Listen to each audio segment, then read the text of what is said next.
دی monk یعنی منی آئی کیو میں خوش آمدید، جہاں ہم آپ کے مالیاتی آئی کیو کو بہتر بنانے کے لیے کام کرتے ہیں۔ یہ تجزیہ عوامی طور پر دستیاب تحقیق اور ڈیٹا کی بنیاد پر کیا گیا ہے۔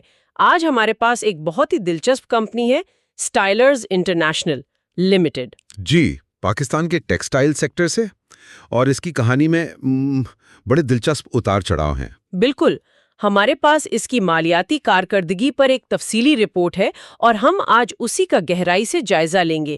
ہم یہ سمجھنے کی کوشش کریں گے کہ یہ کمپنی ایک سال میں آسمان کو کیسے چھو رہی تھی اور پھر اگلے ہی کچھ عرصے میں اسے کن زمینی حقائق کا سامنا کرنا پڑا، اور اس سب کے پیچھے وجوہات کیا ہیں، اور زیادہ اہم یہ ہے کہ آگے کیا ہو سکتا ہے۔ چلیں وہ شروع کرتے ہیں۔ تو بالکل بنیادی بات سے شروع کرتے ہیں، یہ اسٹائلرز انٹرنیشنل ہے کیا؟ دیکھیے، یہ ایک پاکستانی کمپنی ہے جو تیار شدہ ملبوسات یعنی ریڈی میڈ گارمنٹس بناتی ہے، بیچتی ہے اور خاص طور پر ایکسپورٹ کرتی ہے۔ اور یہ 2024 میں پاکستان اسٹاک ایکسچینج پر لسٹ ہوئی۔ ہاں، لیکن اس کی لسٹنگ کا طریقہ بھی بڑا دلچسپ تھا۔ یہ کوئی سیدھا آئی پی او لے کر نہیں آئے۔ اچھا؟ انہوں نے AEL ٹیکسٹائل لمیٹڈ نامی ایک اور کمپنی کے ساتھ انضمام کیا، یعنی مرجر۔ تو اس اسکیم کے تحت AEL کے شیئر ہولڈرز کو ان کے ہر ایک شیئر کے بدلے اسٹائلرز کے 0.6 شیئرز ملے۔ جی، یہ مارکیٹ میں داخل ہونے کا ایک غیر روایتی راستہ تھا، کہہ سکتے ہیں۔ اچھا، اب آتے ہیں اس حصے پر جو دیکھ کر مجھے اپنی آنکھوں پر یقین نہیں آیا۔ اس کمپنی کی ملکیت کس کے پاس ہے؟ رپورٹ کے مطابق 30 جون 2025 تک تقریباً 70%، 69.68%، بالکل۔ وہ اسپانسرز، ڈائریکٹرز اور ان کے خاندان کے پاس تھے۔ یہ تو بہت زیادہ ہے۔ رکیے، کہانی یہاں ختم نہیں ہوتی۔ اچھا؟ اگر آپ اس 70% میں ان کی اپنی متعلقہ کمپنیوں کی تقریباً 30% ہولڈنگ بھی شامل کر دیں۔ ایک منٹ، 30% اور؟ جی، تو یہ کل ملا کر بن جاتا ہے 99.45%۔ 99.45%، مطلب عام پبلک اور بڑے مالیاتی اداروں کے پاس ½ سے بھی کم ہے۔ بالکل، عام پبلک کے پاس صرف 0.41%۔ سیدھے الفاظ میں کمپنی کی لگام پوری طرح مالکان کے ہاتھ میں ہے۔ ایک عام سرمایہ کار کے لیے اس کا کیا مطلب ہے؟ کیا یہ اچھی بات ہے کہ مالکان کا اپنی کمپنی پر اتنا کنٹرول ہے، یا یہ ایک خطرہ ہے کہ وہ منمانی کر سکتے ہیں؟ دیکھیں، یہ ایک دو دھاری تلوار ہے۔ اچھی بات یہ ہے کہ مالکان کا مفاد کمپنی کے ساتھ جڑا ہوتا ہے۔ وہ طویل مدتی فیصلے کرتے ہیں، ہے نا، کیونکہ ان کا اپنا پیسہ لگا ہوتا ہے۔ ٹھیک ہے۔ لیکن اس کا منفی پہلو یہ ہے کہ اقلیتی شیئر ہولڈرز یعنی عام لوگ کمپنی کے فیصلوں پر بالکل اثر انداز نہیں ہو سکتے۔ تو اگر مینجمنٹ کوئی ایسا فیصلہ کرے جو چھوٹے سرمایہ کاروں کے حق میں نہ ہو، تو ان کے پاس کچھ کرنے کا اختیار نہیں ہوتا؟ جی، یہی اس کا سب سے بڑا رسک ہے۔ ٹھیک ہے، یہ بہت اہم نقطہ ہے۔ اب ذرا 2025 کی کارکردگی پر بات کرتے ہیں۔ یہ اس کمپنی کی کہانی کا عروج تھا۔ رپورٹ کے مطابق آمدنی میں تقریباً 44% کا زبردست اضافہ ہوا۔ یہ بہت بڑی چھلانگ ہے۔ جی ہاں، 34.55%۔ اس کی سب سے بڑی وجہ یورپ کو کی جانے والی برآمدات تھیں۔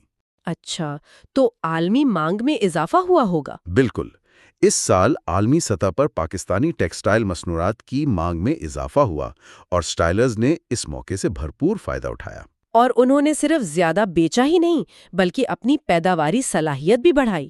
رپورٹ میں پروجیکٹ سن شائن نامی ایک منصوبے کا ذکر ہے۔ جی، اور اس کے لیے انہوں نے رائٹ شیئرز کے ذریعے 2300 ملین روپے سے زیادہ اکٹھے کیے۔ یہ تو بہت بڑی رقم ہے۔ بالکل، اور اس توسیع کے نتائج بہت حیران کن تھے۔ ان کی سالانہ پیداواری صلاحیت تقریباً 8 ملین ملبوسات سے بڑھ کر 9 ملین کے قریب ہو گئی۔ لیکن اصل دلچسپ بات ان کی کیپیسٹی یوٹیلائزیشن ہے، جو 89% سے بڑھ کر 117% سے بھی زیادہ ہو گئی۔ 117%؟ ایک منٹ، اس کا کیا مطلب ہوا؟ کوئی اپنی صلاحیت سے زیادہ کیسے کام کر سکتا ہے؟ یہ ایک بہترین سوال ہے۔ اس کو یوں سمجھیں کہ آپ کی فیکٹری 24 گھنٹے چلانے کے لیے بنی ہے، اور آپ اسے دن میں 28 گھنٹے چلا رہے ہیں۔ ظاہر ہے یہ ممکن نہیں۔ تو اس کا مطلب یہ ہے کہ انہوں نے اپنی پیداواری صلاحیت کا تخمینہ کم لگایا تھا، اور وہ اپنی مشینوں اور ملازمین سے اضافی شفٹوں اور بہتر کارکردگی کے ذریعے توقع سے کہیں زیادہ کام لے رہے تھے۔ تو اس سے یہ ظاہر ہوتا ہے کہ ڈیمانڈ کتنی زیادہ تھی۔ جی، لیکن یہ بھی ایک سوال اٹھاتا ہے کہ کیا یہ طویل مدت میں پائیدار ہے؟ یہ تو واقعی متاثر کرنے ہے، لیکن ہر کہانی کا ایک دوسرا رخ بھی ہوتا ہے۔ رپورٹ بتاتی ہے کہ اس ترقی کے ساتھ اخراجات بھی آسمان سے باتیں کرنے لگے۔ انتظامی اخراجات میں 57% اور تقسیم کے اخراجات میں 65% اضافہ ہوا۔ ایک منٹ، 57% اضافہ بہت زیادہ نہیں؟ بہت زیادہ ہے۔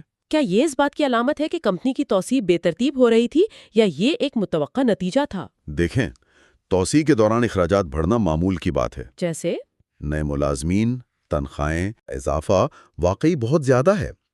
اس سے یہ سوال ضرور پیدا ہوتا ہے کہ کیا کمپنی کی انتظامیہ ان اخراجات کو مؤثر طریقے سے کنٹرول کر رہی ہے یا نہیں؟ صحیح۔ یہ ایک ایسی چیز ہے جس پر سرمایہ کاروں کو نظر رکھنی چاہیے۔ اور پھر منافع کی کہانی بھی بڑی پیچیدہ ہے۔ مجموعی منافع یعنی گراس پروفٹ تو 28% بڑھا، لیکن گراس پروفٹ مارجن 20.5% سے کم ہو کر 18.4% پر آ گیا۔ یہ تھوڑا الجھا دینے والا ہے۔ اس کو ایک سادہ مثال سے سمجھتے ہیں۔ جی، فرض کریں پہلے وہ ایک شرٹ بیچ کر 20 روپے کما رہے تھے، اب وہ 2 شرٹس بیچ رہے ہیں اور کل 36 روپے کما رہے ہیں۔ اچھا، یعنی کل کمائی تو 20 سے بڑھ کر 36 روپے ہو گئی، جو کہ اچھی بات ہے۔ لیکن فی شرٹ منافع 20 روپے سے کم ہو کر 18 روپے رہ گیا ہے۔ بالکل، تو کمپنی بڑی ہو رہی ہے، زیادہ مال بیچ رہی ہے، لیکن اس کی فی یونٹ منافع کمانے کی صلاحیت یعنی ایفیشنسی وہ کم ہو رہی ہے۔ اور اس کی وجہ؟ اس کی وجہ نئے اثاثوں پر بڑھتی ہوئی ڈپریسیشن اور بجلی کے اخراجات تھے۔ یہ بہت اچھی وضاحت ہے، لیکن ایک اور چیز ہے جو مجھے سمجھ نہیں آئی۔ رپورٹ کہتی ہے کہ کمپنی نے اپنے قرضوں میں نمایاں کمی کی۔ جی، ان کا گیئرنگ ریشو 24% سے کم ہو کر صرف 7% رہ گیا۔ یہ بہت صحت مند علامت ہے۔ واہ، یہ تو بہت بڑی کامیابی ہے۔ لیکن اگر قرض اتنا کم ہو گیا تو پھر فائنانس کاسٹ 36% کیوں بڑھی؟ یہ بات کچھ ہضم نہیں ہوئی۔ آپ نے بالکل صحیح جگہ انگلی رکھی ہے۔ عام طور پر تو قرض کم ہونے سے فائنانس کاسٹ بھی کم ہونی چاہیے۔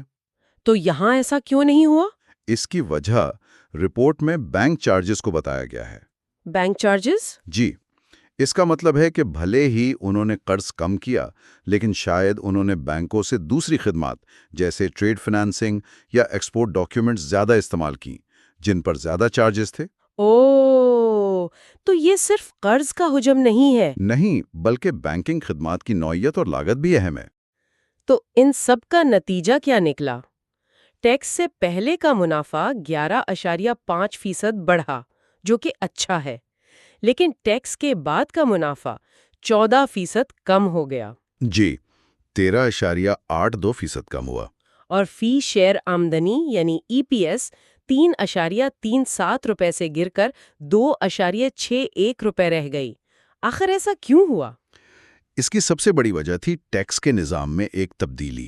اچھا، کمپنی پہلے فائنل ٹیکس رجیم میں کھلی اور اب نارمل ٹیکس رجیم میں آ گئی۔ کیا آپ اسے آسان الفاظ میں سمجھا سکتے ہیں کہ ان دونوں میں کیا فرق ہے؟ ضرور۔ فائنل ٹیکس رجیم میں برآمدات پر ایک مقررہ شرح مثلاً 1% سے ٹیکس کٹ جاتا ہے اور حساب ختم۔ اچھا، مطلب منافع جتنا بھی ہو ٹیکس فکسڈ ہے۔ جی، یہ بہت سادہ نظام ہے۔ لیکن نارمل ٹیکس رجیم میں آپ کی کل آمدنی میں سے تمام خرچات نکال کر جو ختمی منافع بچتا ہے اس پر ٹیکس لگتا ہے۔ اور اس کی شرح عموماً بہت زیادہ ہوتی ہے؟ بالکل۔ اس تبدیلی کی وجہ سے اسٹائلرز کا ٹیکس کا بوجھ بہت بڑھ گیا، بھلے ہی ان کی فروخت اور آپریشنل منافع زیادہ تھا۔ واہ، یہ ایک بہترین مثال ہے کہ کس طرح حکومتی پالیسی میں ایک تبدیلی ایک منافع بخش کمپنی کی بیلنس شیٹ کو پوری طرح بدل سکتی ہے۔ جی ہاں۔ تو 2025 کی کہانی یہ تھی کہ آپریشنل طور پر کمپنی نے زبردست کارکردگی دکھائی، لیکن بڑھتے اخراجات اور ٹیکس کی تبدیلی نے خالص منافع کو کم کر دیا۔ بالکل صحیح۔ اب دیکھتے ہیں کہ کہانی کا اگلا باب یعنی مالی سال 2026 کی پہلی سہ ماہی کیسا رہا۔ یہاں تو تصویر بالکل ہی بدل گئی۔ فروخت میں 5% کی کمی آ گئی۔ جی، پچھلے سال کی زبردست ترقی کے بعد یہ ایک بڑا جھٹکا تھا۔ اس کی کیا وجہ تھی؟ رپورٹ کے مطابق اس کی وجوہات عالمی سطح پر جاری جغرافیائی تناؤ کی وجہ سے سپلائی چین میں پیدا ہونے والی رکاوٹیں اور ایک ناموافق پروڈکٹ مکس تھیں۔ تو یہ اس بات کو واضح کرتا ہے کہ ایک برآمدی کمپنی عالمی واقعات سے کس قدر براہ راست متاثر ہوتی ہے۔